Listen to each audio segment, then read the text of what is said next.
St. Charles County is exploding with new construction right now, and one of the biggest new build communities in O'Fallon is Harvest. You've got hundreds of new homes in here, multiple builders, so if you're considering new construction around St. Louis, Harvest is one you're not going to want to miss. I think what makes Harvest so appealing and different from what we currently have going on in St. Charles County definitely would be the amenities. They're going to have a community apple orchard, food trucks, walking paths. One of the great things about this neighborhood that really sets it apart is you have over 47 acres of common ground and amenities, and that's a big thing we're going to touch on in this video. We're going to cover pricing, who the builders are, what this neighborhood's going to look like, the good, the bad, and whether this part of St. Charles County might be a good fit for you. Welcome to the Living St. Louis channel. I'm Jacob. Hi, I'm Kelly. Harvest is one of the biggest new build communities we've seen in this area in a while. There are 896 homes planned across 7 different villages within Harvest, located on over 260 acres right at Hopewell and Highway N. And what's really neat about that is that there is such a diverse style of home in there. You can get a move-in home under $300,000 if you do one of the townhomes. Then they've also got cottage homes, which are probably closer to $400,000. Then you've got your estate homes in the back of the subdivision, which are $500,000 plus. Yeah, you really have a decent range. To Kelly's point, you can start under $300,000, and then depending on what upgrades you want to add, some of these homes could go, above $800,000, $900,000, $1 million. Now, Harvest is located in this super high growth part of O'Fallon, and it's kind of funny because Harvest is at the intersection of O'Fallon, Lake St. Louis, and Wentzville. Now, technically, this whole neighborhood is located within the city of O'Fallon, but that was not always the case. It was actually annexed by O'Fallon in 2021, so that the entire Harvest community is now within that municipality. Previously, it was unincorporated, but the thing is, you'll hear people say, it's Lake St. Louis or Wentzville.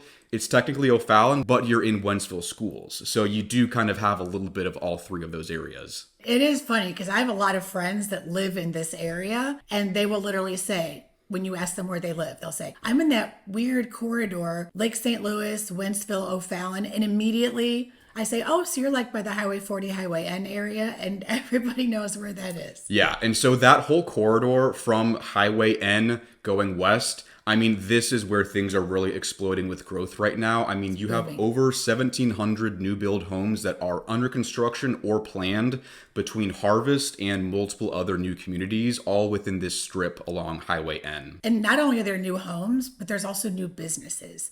So at the end, where the 40 and N intersection is, you've got a Walmart, a TJ Maxx, a Lowe's. Across the street, there's a 7 Brew, a Chick-fil-A, a Chipotle, a QT, a car wash, 2 car washes, and there are still businesses under construction in that corridor. There's an urgent care. So when you are in this corridor, in this area, you don't have to drive more than 5 minutes for almost anything. Yeah, that big shopping center Kelly's talking about, that's going to really be the Shops at Hawk Ridge. That's right there. Huge shopping center off the highway. Now let's talk about the amenities you're going to have at Harvest, because this is really important for this neighborhood. So a lot of the amenities are going to be within this town square that's located right in the middle of the neighborhood. And this is such a cool and fun concept. There's lots of subdivisions in the area that have amenities per se, like walking paths and pools. But this concept, I would say, is loosely modeled after what Newtown has, but they've put a little bit of a different spin on it, where it's more geared towards activities versus outings, like restaurants and things like this. This is more of apple orchards where you can go pick apples and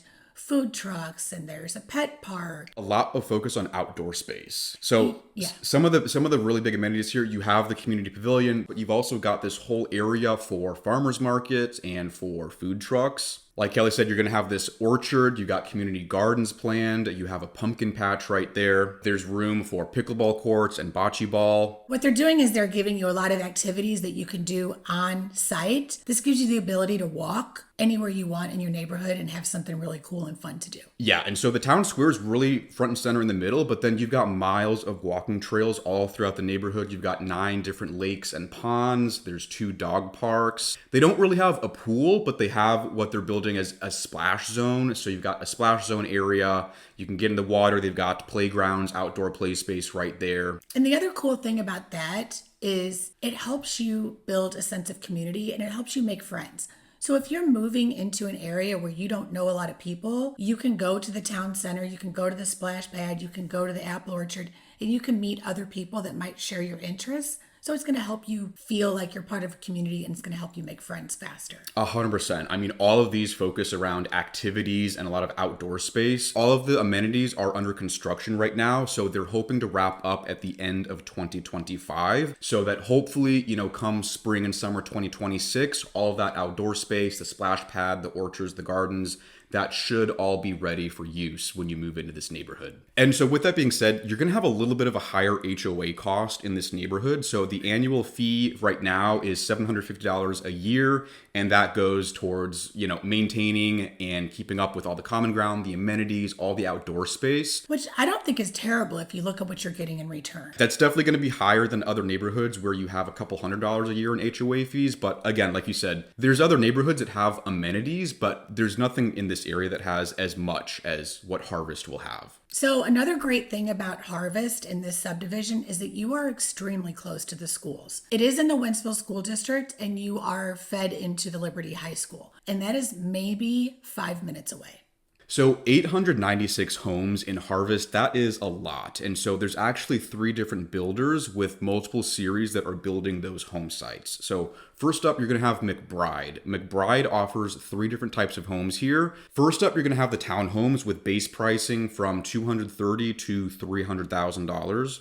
A step up from that is going to be single-family detached homes called the Manors, and these are from $280,000 up to about $400,000. Lastly, McBride has the Estates, which are going to be the biggest single-family homes they offer from $330,000 up to about $500,000. So we also have Consort homes in there, and Consort is only building single-family homes. And you can get into Consort homes. Their base price ranges from $445,000 up. So these are going to be larger homes. Depending on the upgrades you add to them, you could probably be touching $800,000 to $900,000. And then so lastly, you're going to have Fischer Frichtel. So they have 3 different types of homes here. The smallest is going to be their cottages. These are all detached homes, either 1.5 or 2 stories, 2-car garage. And base pricing is going to be between $323,000 and $360,000. A step up from the cottages is going to be the Villa collection with base pricing from $358,000 up to about $423,000. You got ranch, 1.5 and 2-story homes. Again, smaller single-family homes. These are all going to have 2-car garages. And then step up if you want something a lot bigger, more spacious, is going to be the Heritage Collection. The Heritage Collection is, the bigger and more expensive option for homes you're going to see in Harvest. Base pricing here is going to be from $570,000 up to about $707,000. And these are going to be, your bigger homes, ranch, 1.5, 2 stories, all with 3-car garages. And these are going to be located on bigger lots. So keep in mind that these are the base prices at the time that we are making this video. Builders will increase their prices the further into the process that they go. Yeah, and especially with a larger subdivision like Harvest, when there are different phases for when lots become available and when those homes start getting built, sometimes you will see that base pricing goes up a little bit in the coming years. A good rule of thumb is you want to add 25 to 50% to the base price. Give yourself some breathing room to negotiate upgrades and whatnot. So let's say, you're looking at a home with a base price of $400,000. That means realistically, to get a lot of the main features you might want, expect to spend $500,000 to $600,000 for that house. So buying new construction is definitely a very different process from buying an existing home. There's a lot of moving parts, and especially, there's a lot that goes into deciding on the area you want to be in and the community you want to be in, which I'm about to talk more about that for Harvest. But if you're looking at building a new build house and you want help picking your community, picking your builder, and negotiating your floor plans and upgrades, please reach out to us. We're Gateway Realty Group. We are local realtors.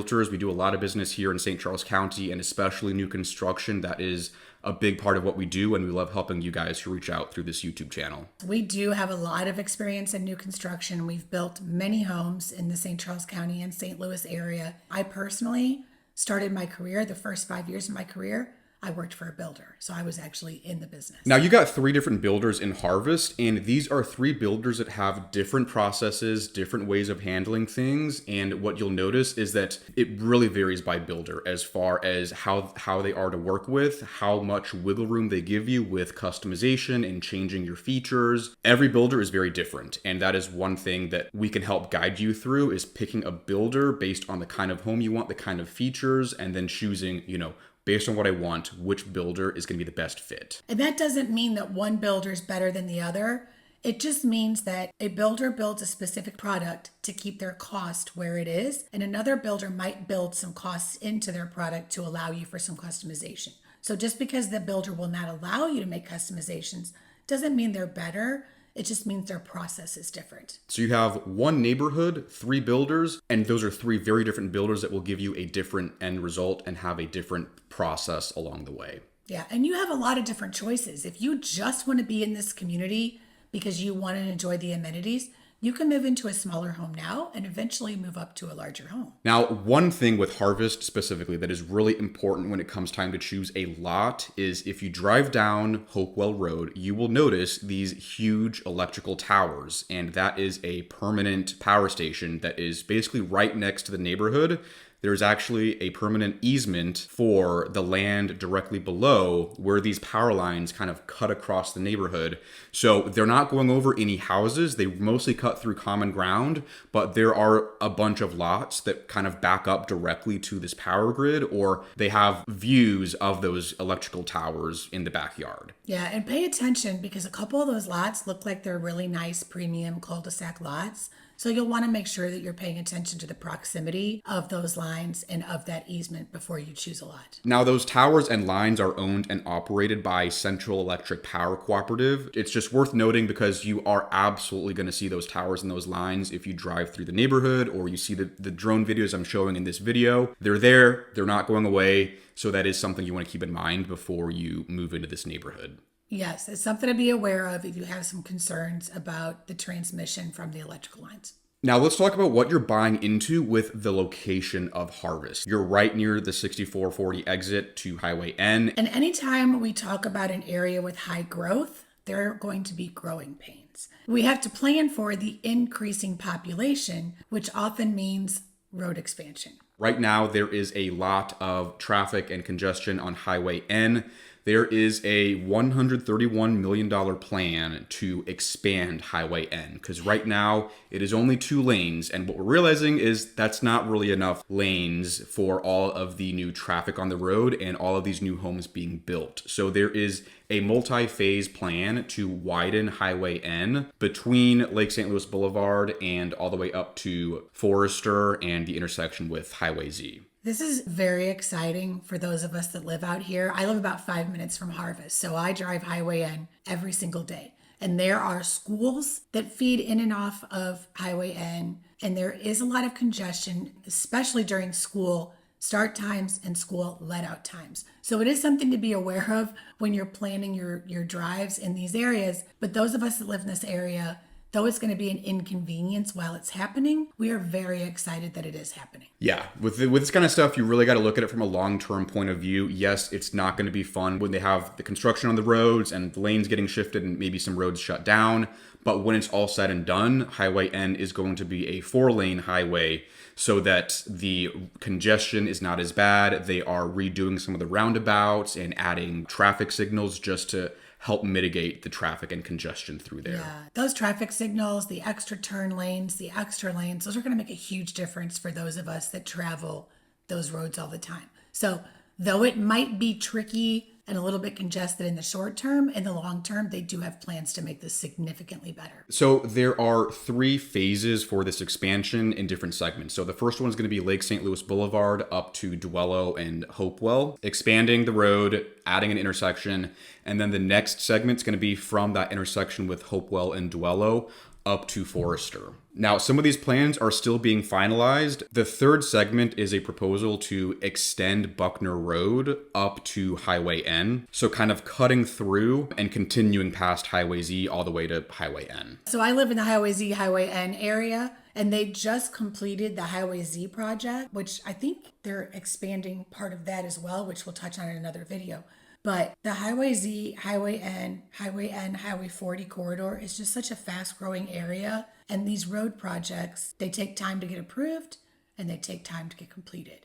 But when it's finished, it alleviates so much traffic. Yeah, it absolutely does. And so that's just one thing to know. If you move into this neighborhood, you are going to be living in and around some construction for at least a couple years, both, the road upgrades. And like we said, there are tons of other neighborhoods that are planned or under construction right now directly off of Highway N. So you have Autumn Hollow right next to Harvest, and Autumn Hollow's by Lombardo. It's actually going to connect to Fall Harvest Parkway, which is the main road going through the Harvest subdivision. Another huge subdivision is Post Farms Meadows on the other side of Highway N from Harvest. So there's some very important things to consider when you're talking about building new construction. It's not just about where you're going to build, it's about what you're going to build. Everything from choosing a builder to choosing your floor plan and upgrades to even the lot itself. There's a lot of decisions you have to make in new construction, and you almost have to kind of filter through the noise because there's a lot that's going to get thrown at you, and you kind of have to narrow down what is important to you, what do you care about, and what do you want to spend your money on when budgeting for all the premiums and upgrades. And when you start pricing a new construction home, you will see some sticker shock because you will often have to pay for every additional thing that you want. So what we try to advise our clients in order for them to get the most bang for their buck and in order for them to get into the subdivision they want to be in is to consider upgrades on the front side that you can't make later, like a 3-car garage. A walkout if that's important. Vaults and tray ceilings. Those things cannot be changed later. Extra bathrooms, powder rooms, having a deeper pour in the lower level, Yes. having rough-ins for bathrooms, fireplaces, wet bars, all of that, so that if you want to make modifications later on, you can do that. Our advice is usually, budget for those structural upgrades before you spend money on anything cosmetic like the flooring, the countertops, lighting fixtures, all that kind of stuff. The structural upgrades is where you get a lot of value in the home you're building. And also consider the lot. So if you want to pay extra for a lot that is a walkout, or it's on a cul-de-sac, or it backs up to woods or a lake rather than backing up to someone else's backyard, again, that is money well spent to invest in a better lot with a higher premium. 100%. To Jacob's point, I would rather see you spend $25,000 to get a cul-de-sac lot backing to trees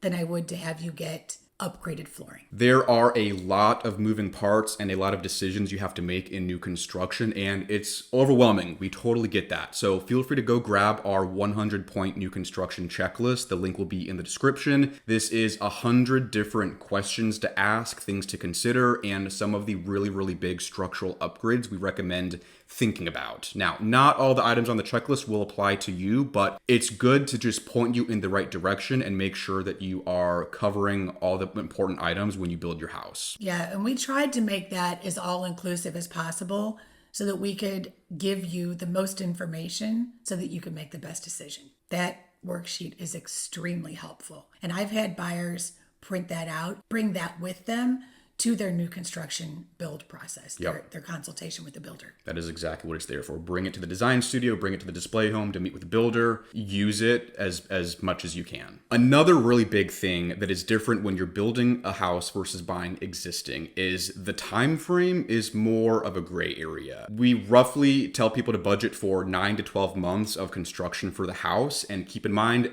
that's just a range. It's going to depend on the time of year you're building, on the weather, on supply chain for getting the materials. So when you buy a existing home, you have an exact date for your closing. New construction's not the same. So budget for some flexibility, especially if you have a house to sell before buying new construction. Sometimes, we have people move in with their family temporarily or into a hotel for a little bit or a short-term Airbnb, because sometimes there is a little bit of a time gap between selling your house or moving from wherever you're moving from and then closing on your new construction house. And this is one of the most complex things that you have to work through when you're building new construction. The builder will not start your home if you have a home sale contingency. They're not going to run that risk. So you do have to plan for things that you don't have to plan for when you're building residential resale. The other thing is, like Jacob said, your closing date with a builder, it's a moving target, and they don't necessarily always have control over it. It has so many factors that go into it. The other thing, when you go under contract with the builder, it's going to seem like they forgot about you. Because the hardest part of the transaction, and the thing that seems to take the longest because you see zero progress, is getting your house permitted and approved by the county. So just because you don't see anything happening doesn't mean there's nothing happening. But that closing date, it's a moving target, and the builder cannot give you a concrete closing date typically until drywall's up. Now, if you want something that is more move-in ready, some of these builders do have inventory homes or spec homes available where they're building the house now, or they might have a completed market home ready for move-in right now. Now, the downside with that, obviously, is that you don't always have that customization. So if the house is already, close to being finished, you can't really have a say in the colors, the cabinets, the upgrades you want to have. Now, if the house is still under construction, depending on what stage it's at, from the foundation to the framing to the drywall, you might have a little bit of wiggle room in choosing some of those finishes if the house is not as far along in construction. And that largely also depends on the builder. Some builders will work with you on that, and some it's set in stone and you have to take it what they're building. When they build spec homes, coming from somebody who worked from a builder, they try to build their spec homes or their move-in ready homes with the features that the buyers are most popular in their subdivisions. So we are super excited to see the progress of Harvest. If you are looking at building a new home in here or new construction anywhere in the St. Louis area, holler at us, text us, call us, email us. We'd love to represent you. Thanks so much for watching. We'll see you in the next one. Bye.